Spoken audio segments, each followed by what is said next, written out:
3,59 milliards d'euros de recettes pour l'année 2014. Le tourisme tunisien n'aura enregistré l'an dernier qu'une légère croissance de 6,4% par rapport à 2013.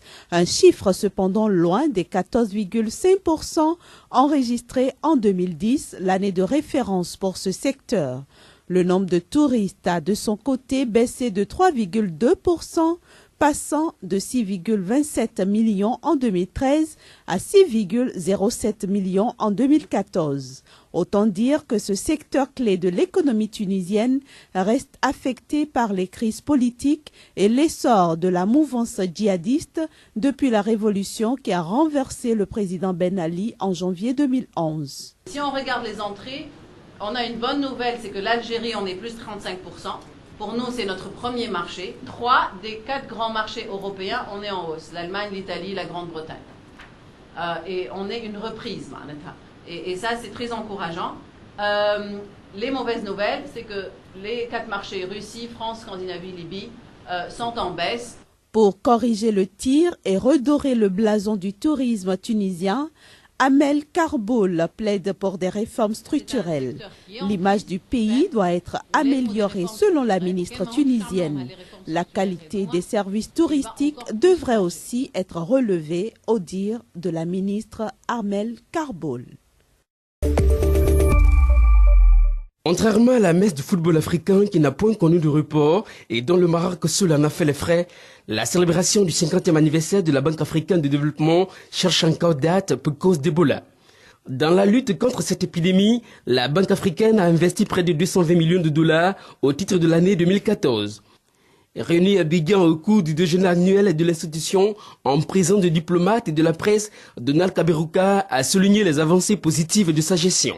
J'irai même plus loin pour dire que les perspectives seraient encore meilleures si des progrès plus rapides étaient réalisés dans 3 domaines. L'intégration de l'Afrique, le marché unique africain, la question des barrières non tarifaires et notre mode de financement des infrastructures. En 2003, pour des raisons d'insécurité et d'instabilité politique, le siège de l'institution avait été délocalisé à Tunis. Depuis l'année dernière, le retour de la BAD sur les bords de la lagune ébriée est une réalité. La Côte d'Ivoire, qui connaît un sursaut économique depuis quelques années, a souligné Kaberuka, est à cheval sur le développement dans un continent dont les prévisions de croissance sont estimées à 7% en 2015. En mai 2015, au cours des assemblées annuelles de la BAD à Abidjan, le Burundais Donald Kaberuka cédera son fauteuil après 9 années d'exercice à la tête de la banque. C'est la 4e année consécutive que ces maraîchers de la région d'Agadez organisent cette foire agricole à Niamey. C'est le plus important marché pour eux car il leur permet de couler leurs produits dont la particularité est d'être de meilleure qualité que ceux de toutes les autres régions du pays. Agadez est une zone désertique mais demeure aussi une zone de maraîchage par excellence à raison de ses oasis et de ses terres très propices à de telles cultures. Dans les stands d'exposition vente de la pomme de terre, des oranges, pamplemousses, oignons, ail, des produits très appréciés par la clientèle. C'est un avantage d'organiser cette foire à Niamey selon les maraîchers. Les produits s'écoulent très vite, mais c'est aussi une façon d'interpeller les plus hautes autorités pour un appui conséquent aux maraîchers de la région d'Agadez qui produisent plus qu'il n'en faut pour la région. Pour les maraîchers d'Agadez, leur politique vise à garantir l'autosuffisance alimentaire des Nigériens.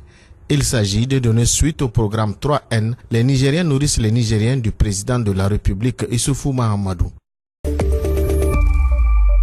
Cet accord, il a en fait comme objectif de donner un standard minimal au dialogue social dans l'entreprise, mais aussi à des garanties pour l'ensemble des travailleurs dans le monde entier, où qu'ils soient, notamment en matière de sécurité au travail, d'assurance décès par exemple, ou bien en matière de diversité comme les congés maternité. Donc c'est l'idée que les traditions sociales que nous avons chez Total en France et en Europe, elles puissent être appliquées partout dans le monde.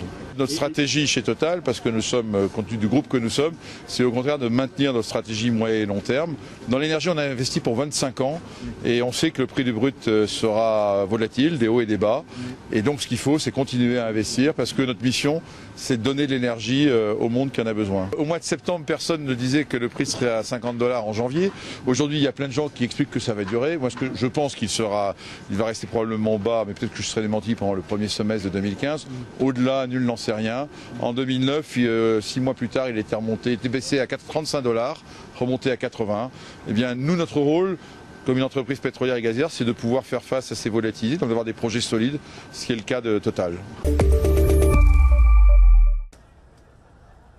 Le signe le plus visible de la mauvaise santé économique du Venezuela, ce sont ces files d'attente interminables à l'entrée des supermarchés.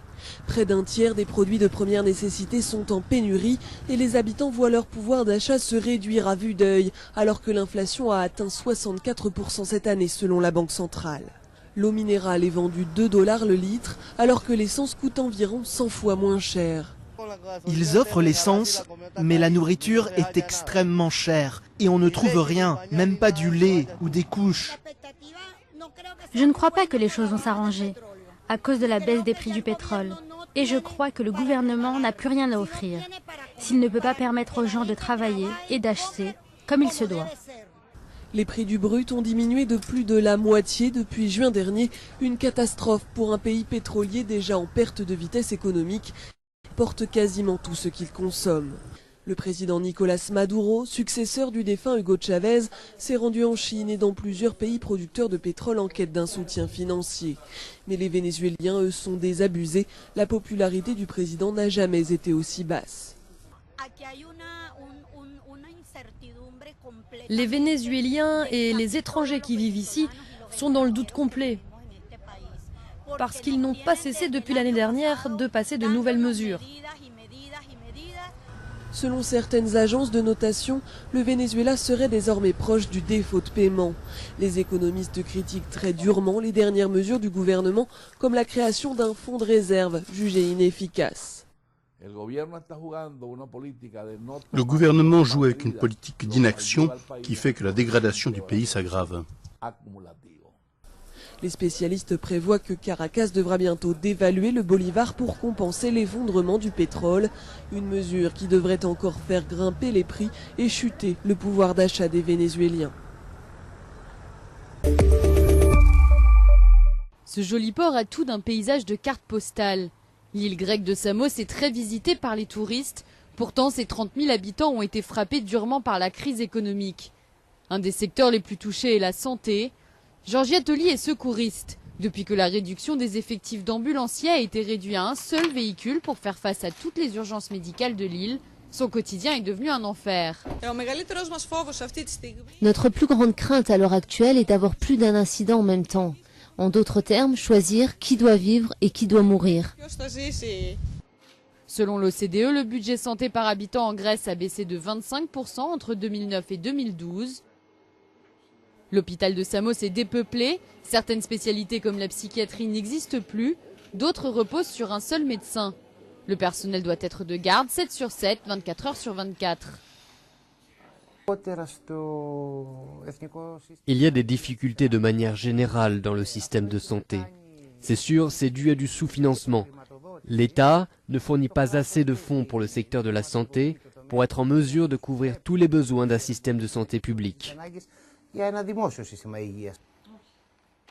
En plus des douloureuses coupes budgétaires effectuées dans le cadre du plan de sauvetage international, le prix des médicaments a aussi augmenté. Les patients s'inquiètent. Aujourd'hui, j'ai pris rendez-vous pour une mammographie. Je serai prise le 5 juin. On n'est que en janvier. Que puis-je dire? Si j'ai un problème, je serai morte d'ici juin.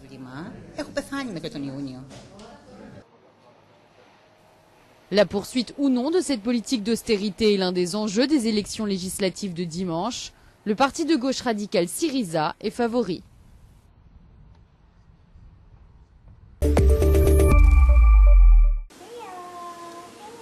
À la carte de ce café de Bangkok, steak et riz frit.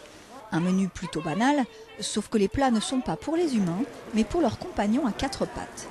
Ce restaurant est l'un des rares de la capitale thaïlandaise où les animaux sont non seulement tolérés, mais considérés comme des clients à part entière. J'adore les chiens. Je ne me mettrai jamais en colère contre eux. Ils sont les bienvenus ici. Dans certains endroits, ils n'acceptent pas les chiens. Alors j'ai ouvert ce restaurant.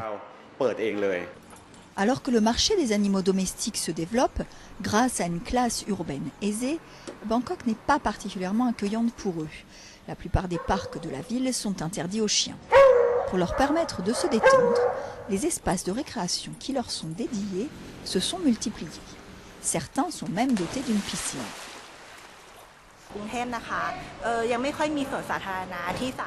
Bangkok n'a pas vraiment de parc public permettant aux chiens de courir ou de faire de l'exercice.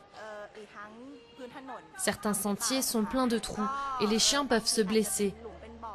Alors ce lieu est parfait pour que les chiens puissent courir, jouer ou nager.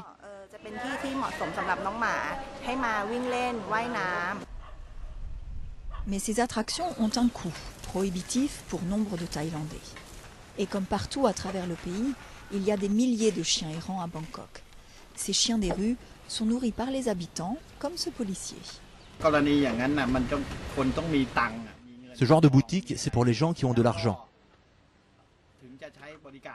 C'est inaccessible pour les gens normaux qui n'ont pas l'argent nécessaire.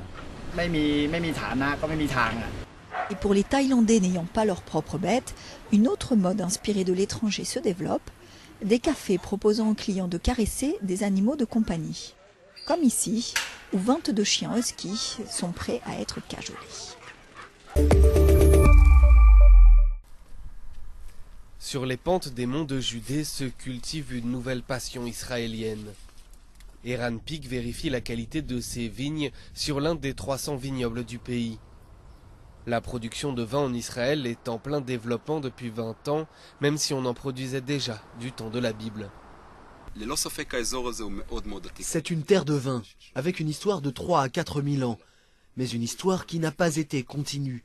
C'est pour ça, alors que du vin était produit ici pendant des milliers d'années, et probablement du bon vin, nous ne savons plus comment ils le produisaient.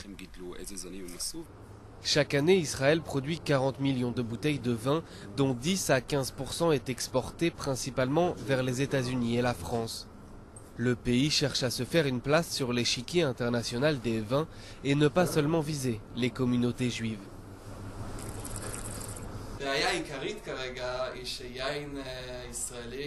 Le problème principal, c'est que quand un vin israélien est exporté, il finit généralement sur l'étagère des produits cachers dans les magasins. Un client qui n'a pas vraiment besoin d'un vin kasher peut le rater.